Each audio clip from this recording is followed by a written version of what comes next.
Bom dia, senhor vereador. Bom dia, Gilmar. Bom dia, Cotia todo dia.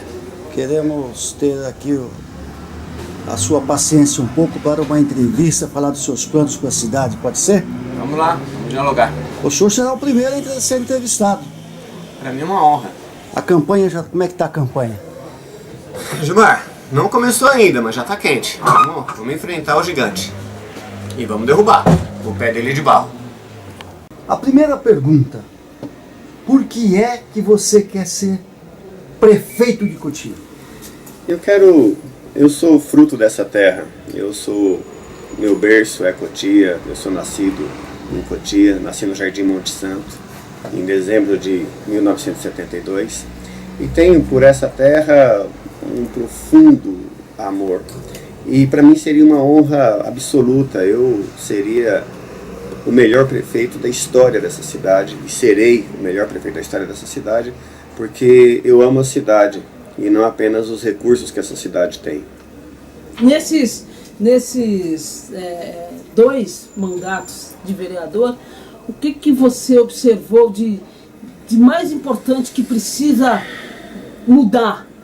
O amor pela cidade, Sônia. Eu acho que tem uma questão aqui na cidade de Cotia, na política cotiana, de que as pessoas têm uma intenção profunda fora do poder, e que quando chegam no poder modifica muito, porque a pujança do poderio político de Cotia é uma coisa realmente impressionante. Tem um alto político da sociedade aí que diz o seguinte: Cotia não tem uma Câmara Municipal, Cotia tem um Senadinho, né? Tal é a pujança disso aqui e o que se faz com esse poder. Então, eu, Sônia, acredito verdadeiramente que nós precisamos mudar a cultura política da cidade de Cotia. Ela precisa ser uma relação de representatividade real e não representatividade pessoal da cidade. E o que acontece hoje é que, ao chegar na Câmara Municipal, ao chegar na Prefeitura, as pessoas acabam representando a si próprio, a seu grupo político, e não os anseios da sociedade. Se fosse para você definir Cotia em uma palavra, qual seria ela? A cidade das rosas, que está só com os espinhos. Eu queria falar agora da sua disputa, ou da sua carreira como vereador. Você fez um primeiro mandato muito agressivo no seu primeiro mandato, com várias denúncias, com ameaças que você sempre colocou, inclusive andou escoltado por um período, chegou a sofrer até algum tipo de tentativa de atentado e tal. No segundo mandato, isso te fez você dobrar, essa sua atitude te fez dobrar, inclusive, a sua votação de vereador de 1.000 e poucos votos para quase 2.000. Mas no segundo mandato, muita gente diz que você tirou o pé do acelerador. O que foi? Foi falta de denúncia contra o atual prefeito, ou foi medo? Não, nem uma coisa nem outra. Veja, Gilmar, se você olhar para trás, você vai estar vendo aí o que significou esses 2 mandatos. Eu tive uma atuação política profundamente eficaz no que diz respeito à ação enquanto parlamentar, enquanto fiscalizador nessa cidade. Acontece que eu estou sozinho, ou seja, não há uma única ação política minha, mesmo quando eu tive vitórias, eu fui derrotado. Mas deixa eu apimentar um pouco mais a pergunta do Gilmar, porque o que as pessoas, o que a gente escuta e algumas pessoas falam por aí é que assim, a oposição abrandou e que não há uma oposição fervorosa como havia antigamente, e que a oposição estaria mais próxima. E a gente tem acompanhado isso mesmo, a oposição está mais próxima da situação. Perfeito. Sônia, isso me honra, me orgulha. Eu não tenho nenhum pingo de receio de falar sobre a nossa atuação política nesse momento. O mandato do prefeito Quinzinho Pedroso foi um mandato que teve resposta à altura da sua ação política. Nós respondemos absolutamente todo tipo de ação que foi ruim para essa cidade. E fizemos isso também no mandato do Carlão.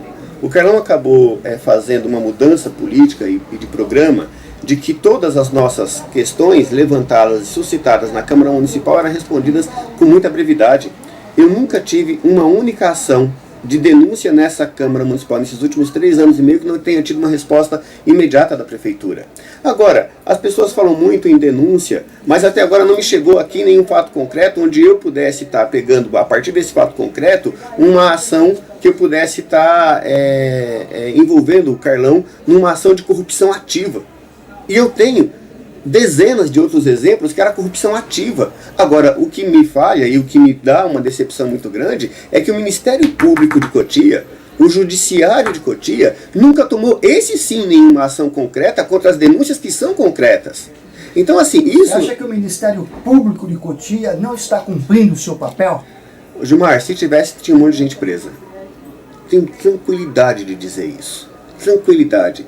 Veja, eu sofri ações políticas de perseguição nessa cidade, que se não fosse a ação do Partido dos Trabalhadores na defesa da minha vida, se não fosse a ação da Igreja Católica na defesa da minha vida, eu hoje era história.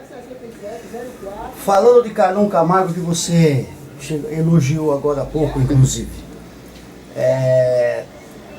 o que você acha de uma nota, assim, qual a maior virtude da prefeitura do Carlão, do governo Carlão Camargo? O serviço funerário. Por quê? Rapaz, é um negócio assim fantástico. Quando as pessoas morrerem em Cotia, pode ter certeza que vão ser muito bem atendidas. É uma coisa assim que eu tenho uma certeza muito grande que funciona. E as pessoas não são exploradas. Ou seja, o serviço funerário é gratuito. E nós não temos aqui os urubus, né, da ação quando se morre. Então, e o ponto mais crítico do governo dele? Os pontos mais críticos?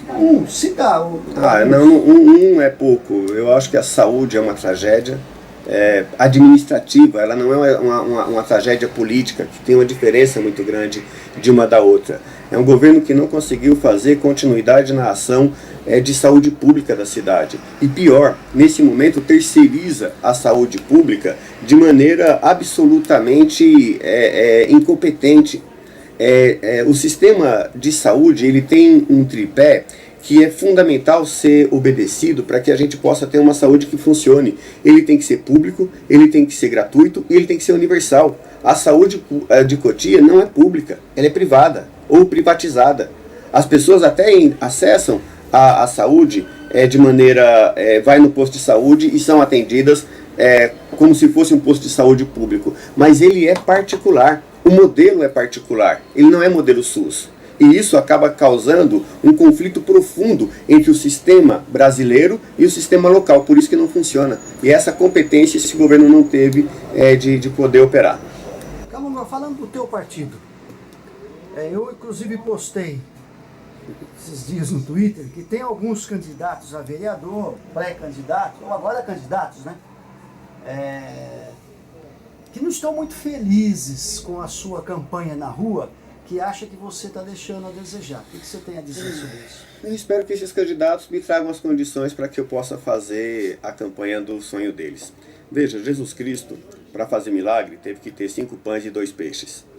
Eu não tenho condição, Gilmar, de fazer milagre se esses mesmos candidatos, seja eles quem forem, não produzirem as condições para que isso aconteça. Por exemplo, uma das reivindicações ou reclamações que você às vezes não vai nas agendas dos pré-candidatos, ou seja, prestigiar, fortalecer essas reuniões. Por quê?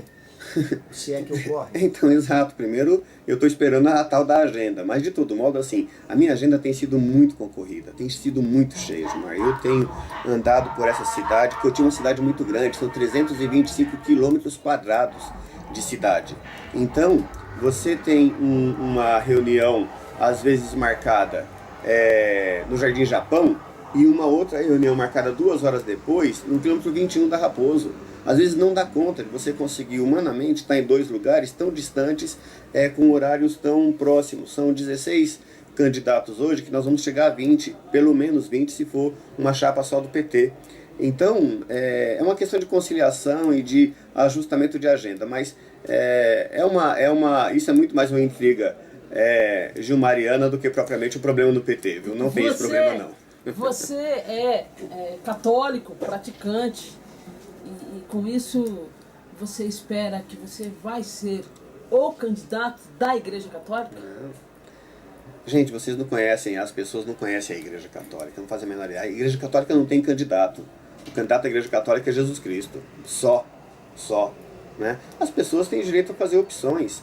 Eu acho que os padres da Igreja Católica, é público e notório que eles têm uma opção política diversa da atuação comum da Igreja nesse momento. O que tem gerado, aliás, algumas situações bastante constrangedoras até, em alguma forma dentro da base da Igreja. Mas de todo modo é muito natural. Eu não sou candidato da Igreja, porque a Igreja não tem candidato.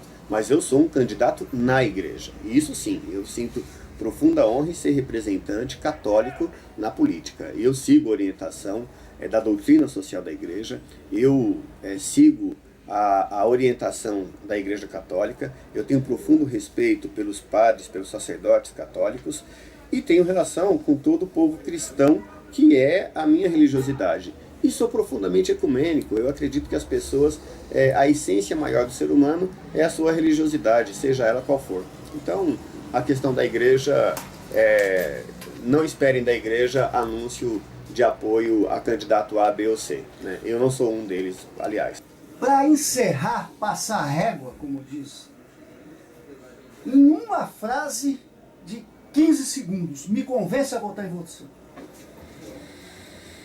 Gente simples, em lugares pouco importantes, fazendo coisas simples, são capazes de mudar o mundo. Eu acredito nisso.